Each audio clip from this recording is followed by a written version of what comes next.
Welcome back from that short commercial break, and at this particular time we review the press, what's making headlines into the print media. But just unfortunately I've not been able to get hard copies regarding this, so I'm going to have a soft copy of this particular print media, and with me I'm going to let's review something from the Daily Monitor, a report that says Uganda takes coffee consumption drive to Ankara. Very amazing, as Ugandan officials in Ankara have urged the business community and Ugandans in Turkey to consider investing in Uganda, of course urging that the East African nation, which recently celebrated 60 years of self-rule, is a good place for business. Very interesting. And of course, in a statement here, according to what I'm reading, a quote from one of the officials, he said that Uganda is not only a good place to do business, but one which an investor will get the highest return on their investment.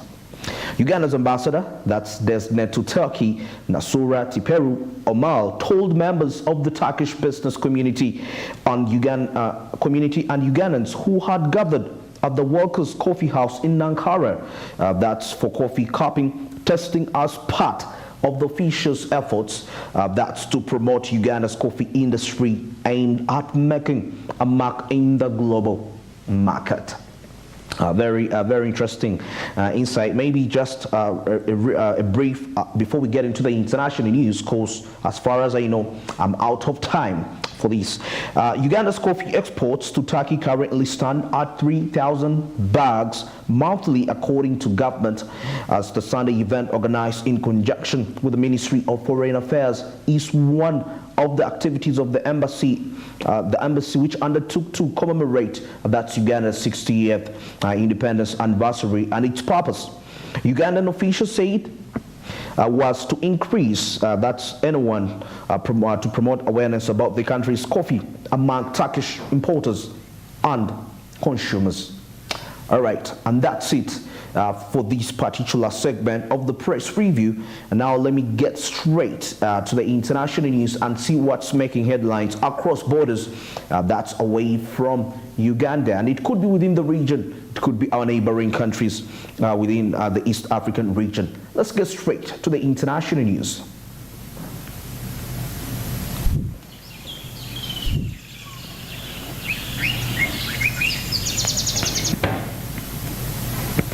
Regarding your report on the international news, we start with Tanzania.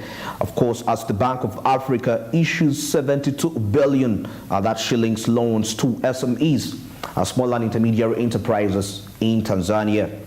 Retailers and other groups of small medium enterprises have received a total of 72 billion shillings in credit financing from the Bank of Africa during the past 9 months.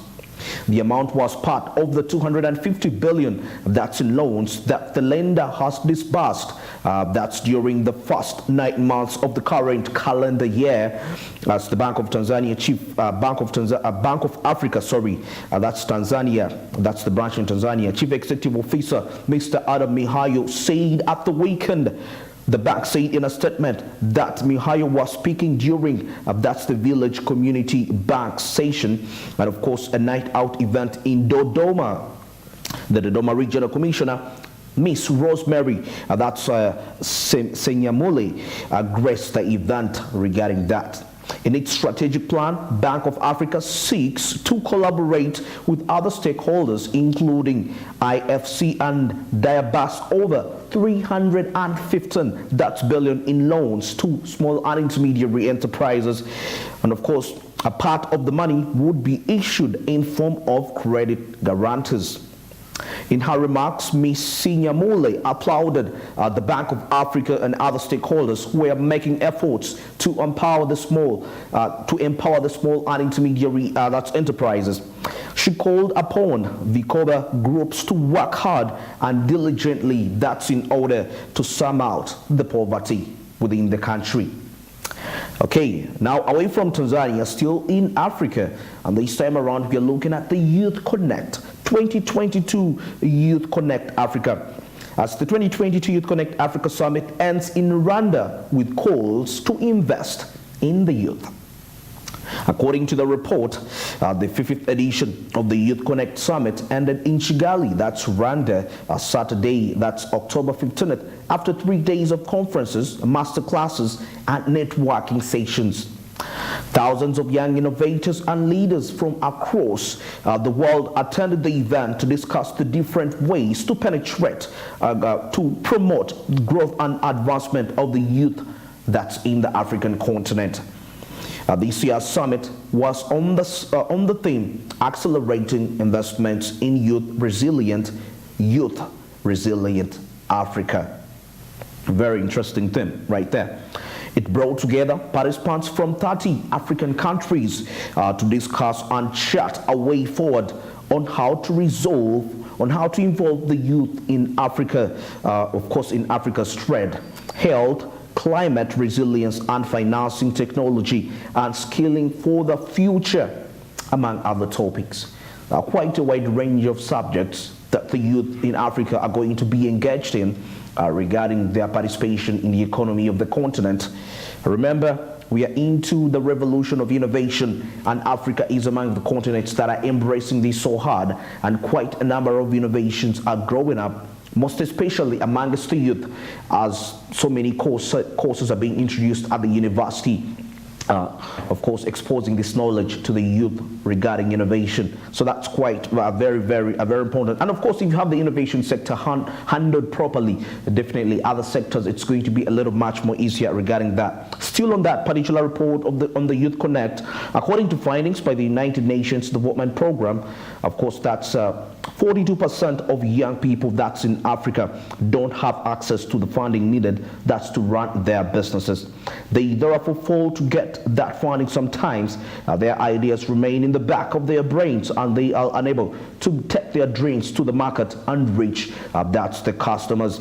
High-level delegates, including President Paul Kagame, stressed out the youth are resilient, a resilient movement that will contribute that's to prosperous 2060, that's 2063, that's agenda for a better Africa.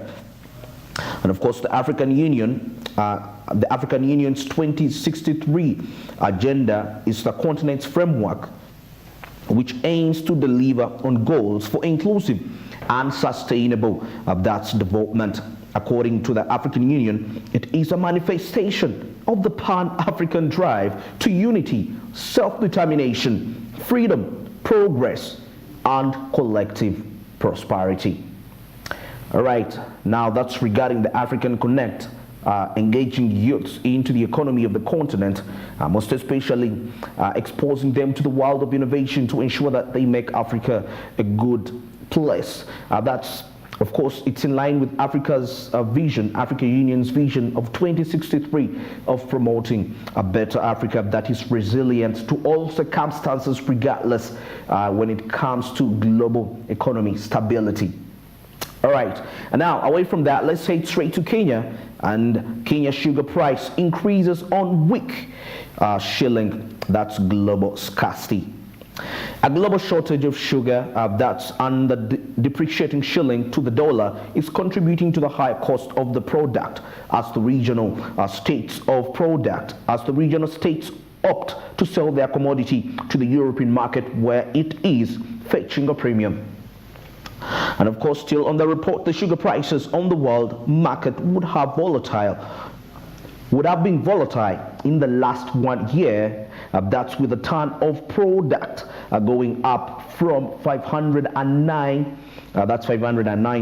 in January to $531 that's in August, according to the International Sugar Organization. Kenya relies on imported sugar to meet its annual deficit, which has now grown to 200,000 tons, with the country consuming 1 million tons against the production of 800,000 tons annually.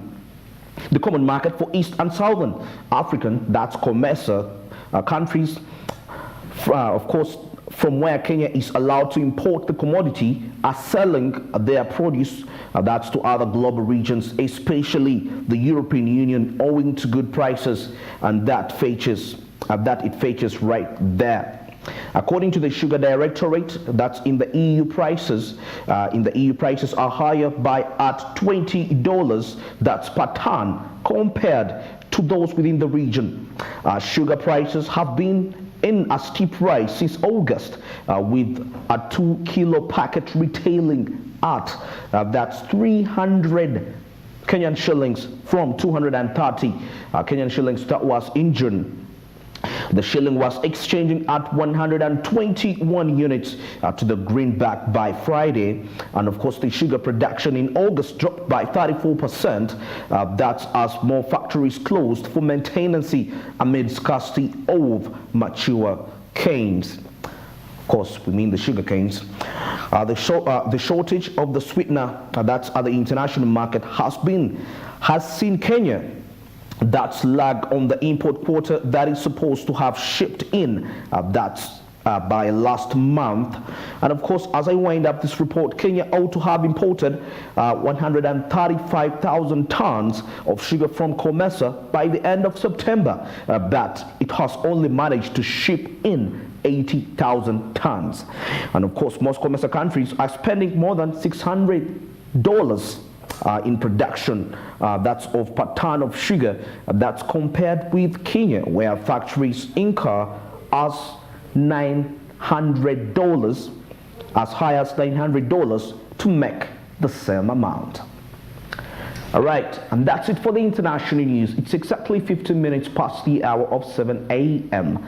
And of course, just 10 minutes to the top of the hour. That's 8 a.m. And at this particular time, we are heading straight to the business tips and quotes. Remember, this segment is particularly for a business person, an entrepreneur that is aspiring to run business on a large scale. And of course, to ensure that you are sustainable in your business, there are quite a lot of elements that you need to put into practice. You need to be inspired by the people that have gone ahead of you regarding this field to ensure that you are relevant at all times. Remember, we live in a global world. It's always changing, and customers' tastes and preferences keep changing. So if you're not innovative as a business person, you're likely not to succeed in this era. Let's head straight to the business tips and quotes. But firstly, let's review the business tip of the day.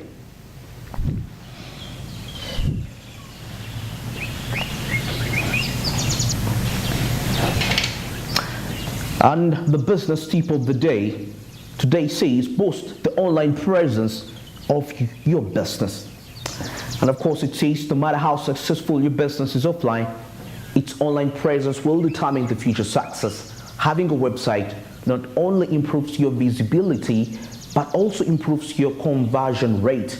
And that's in addition, it establishes your business and your business as a reliable brand. Of course, we've talked about this before, but we always have to inform you. We teach you these concepts so that you get to know what really it takes to go out there in the world and pursue your dream in entrepreneurship, and of course, also in the career, because that's still in the service sector. The business can be production or service. Now, online presence, very key, and COVID-19 was a great teacher. And I don't want to rely so much on COVID-19, but still, even before the pandemic, as being online, having a website, your online presence largely speaks a lot, simply because there are quite a number of places you may not be able to go to physically to showcase your products. But when you have the online presence, people will be in position to go straight there to those platforms and make, of course, to place those orders. And you will be in position to know that you have other customers in other countries somewhere else that are watching your product. And also another aspect is that people always attach a certain speciality to somebody that has an online presence. Definitely, they will take you to be authentic and real and serious with what you do, simply because they know where to go in case of a challenge. You have an address. So that's really very relevant. Despite that you have a physical address, the online address is very important for your customers that are not within the country and that will be in position to find out what you have for them to sell to them in the market, even when they are not in your physical location. That's quite an icebreaker for the businesses that have gone, of course, globally and are crossing, and they're breaking. Of course, they call it going beyond, succeeding, of course, ice breaking regarding that. So online presence is very important. And now let's wind this section with the business quote of the day.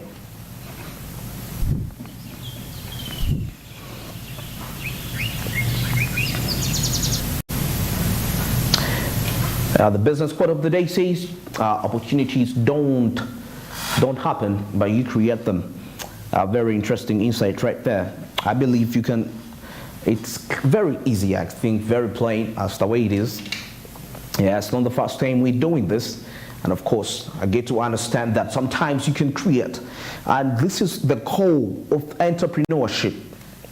This is the core of entrepreneurship, and whereby you are driven away from being employed to self-employed. Remember, you're creating your own opportunity, and of course, you're not only benefiting you, but also the surroundings around, because when you create opportunity, you're going to provide an avenue for them to also come and exploit their talents, and they will be in position to, of course, improve their livelihood due to your your step of boldness to create your opportunity. It could be in a career, it may not be particularly in entrepreneurship, but you can also make your career a business. Anything you pursue at the university at higher levels of studying, you can always choose to make business out of it. Business is not only limited to just production, but there is the aspect of the service. So the skill that you attain at higher levels of learning can be very, very influential and important when it comes to promoting and creating opportunities for you. And that's it. It's 56 minutes past the hour of 7, just 4 minutes to 8 a.m. And coming up is the Coffee Court. Let's get into a commercial break. We'll return.